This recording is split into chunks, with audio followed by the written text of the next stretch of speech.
Hello and welcome. I'm your host, Elizibar, and if you know anything about what I've been reading lately in comic books, like for the last year, maybe year and a half, I forget what issue number we're on for the main Vampirella series, but we're on a later issue. It's been going on for a while. So, written by Christopher Priest. I started reading Sacred Six as well, which ties directly into that. So I've been like consuming, on the regular these little hits of Vampirella every month, and that book is that book is written in a very complicated way. Uh, it cuts back and forth in time, jumps around in space. There's a whole cast of I don't know how many characters that we're supposed to keep track of. So that especially that first story arc was pretty crazy. Sacred Six is an even bigger jumbled mess, and half the time I'm not sure I actually understand what I'm reading on the page as I'm reading it. This story, on the other hand, the Vampirella Valentine's Day Special 2021, is a much simpler story. It's very straightforward. So you have a world. Well, okay. We actually start off with Vampirella sitting on a throne reading the Book of Prophecy, which contains like a million stories of her fighting Dracula. And in one of these stories, Dracula wins. And then we see what the world where Dracula wins looks like. And we've got she's his queen, obviously. Not a particularly happy queen. He's pretty happy though. I mean, just look at that face. He's just like, fresh blood. And she's like, I can't believe we're doing this to people. But it turns out she also leads the resistance. Who could have seen that coming? And she dresses up in a suit of armor like this is like Kashan or something. And for what it is, it's very straightforward. But for what it is, this story is quite a bit of fun. The art's okay. Nothing about it really stood out to me as like really good or really bad. The eyes look funny sometimes, but I kind of think that's just because they're vampires and their eyes are supposed to look funny, like they're supposed to glow or something. There's a couple of times where that happens.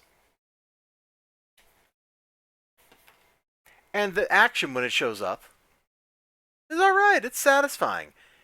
There's nothing special, but it's still a lot of fun, man. Her fighting this giant vampire dude here, who's like half Dracula, half her. So 3/4 vampire, like one half regular vampire, half space vampire. I don't know how this works. Look, man, vampire genetics, not my area of specialty. But there's a lot of cool stuff like that. There's some politicking. We get introduced to some characters who I don't know if we're supposed to like be aware of who they are because I'm not reading the Vengeance of Vampirella series. Oh, hey, there's the eyes thing I was talking about. Like I think it's supposed to be like that. Where is the bit with where she gets introduced to like all these random characters? Yeah, like I don't have a clue who any of these dudes are. So if these dudes are like in the Vengeance of Vampirella series, then I just have no clue. If they're not, then they're just introduced for this. I don't know. It's pretty much a standalone story, and it's kind of fun.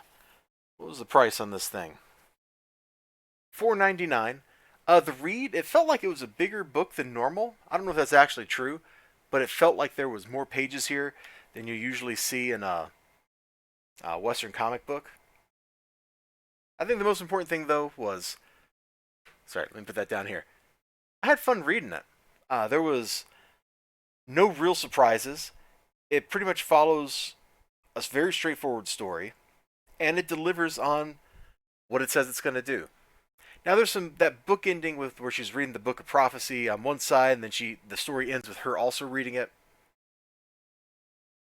and it alludes to like good winning versus evil winning. Sometimes good wins, sometimes evil wins, and it ends like I think with what's supposed to feel like a twist.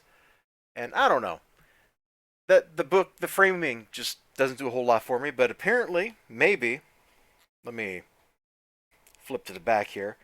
Oh, we'll take a look at the cover gallery while I'm flipping to the back. But apparently, like the story's going to get continued in the Vengeance of Vampirella series, so maybe it all ties in with that. I'm not really sure. Let me look at the cover gallery here. There's a lot of ad material back here.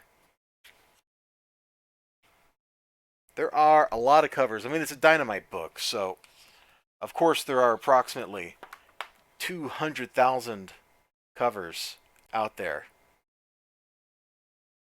Some of them are pretty cool. Like, look, limited edition virgin cover. Like, you guys go too far, man. At least there's no, like, negative color covers. Dynamite's done that before, and that is really, really silly.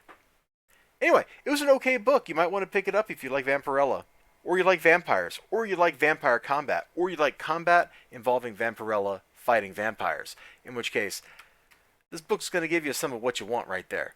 You all take care of yourselves. You have a great day. Remember to like, comment, subscribe, all that good stuff. Hope to see you again next time. Until then, bye-bye.